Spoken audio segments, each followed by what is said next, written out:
Doctor అమ్మా మీరు? పశుపతయ్య నుంచోబెట్టి మాట్లాడుతున్నారు.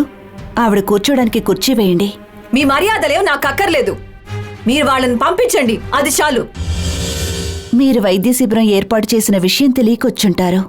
నేను వెంటనే పంపిస్తాను. డాక్టర్ అమ్మగారే ఇక్కడికొచ్చారు. మీరు బిడ్డను తీసుకెళ్లి చూపించండి. మాకు మీ మీద నమ్మకం ఉందమ్మా, మీరే వైద్యం చేయండి. అవునమ్మా, ఎవరికైనా అమ్మవారు పోసినప్పుడు సూది వేస్తే అమ్మవారికి కోపం వచ్చి ఇంకా ఎక్కువైపోతుందమ్మా.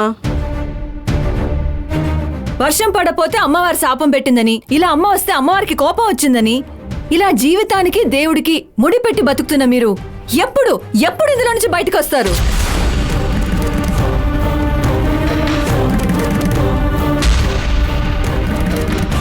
మీరు బయటికి రావాలనుకున్నా ఈ విధంగా వేపమండలు పట్టుకుని విభూతి రాసేవాళ్ళు ఉన్నంత వరకు అది జరగదు. పాపమ్మా, పట్టణాల్లో నాగరికులు ఉంటే పల్లెటూళ్ళలో నమ్మకస్తులు ఉంటారు. నాటు వైద్యం గొప్పదా లేదా నువ్వు చదువుకున్న ఇంగ్లీష్ వైద్యం గొప్పదా అనేది ముఖ్యం కాదు. పిల్లలకు నయం కావాలి, అదే ముఖ్యం.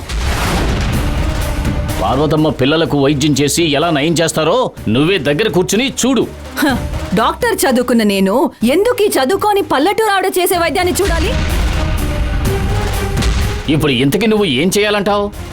అలోపతి వైద్యాన్ని నమ్మకుండా నాటు వైద్యం పైన మీరు పెట్టుకున్న మూర్ఖపు నమ్మకాన్ని పోగొట్టాలి. ఆరోగ్యం బాలేపోతే ముందు వెళ్లి డాక్టర్ని కలవాలి అన్న అవేర్నెస్ మీలో కలిగించాలి. ఈ రెండిట్లో ఏది బెటర్ అని మీ అందరికీ తెలిసేలా నేను చేస్తాను.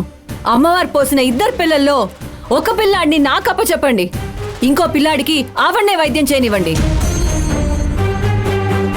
నేను ట్రీట్మెంట్ చేసే పిల్లాడికి ఎలా నయం అవుతుందో, ఆవిడ వైద్యం చేసే ఆ పిల్లాడికి ఎలా నయం అవుతుందో మీకే తెలుస్తుంది. మీరు చేయాలనుకుంటున్న పరీక్షలకి మేము రాం. పిల్లలిద్దరికీ పార్వతమ్మే వైద్యం చేస్తుంది.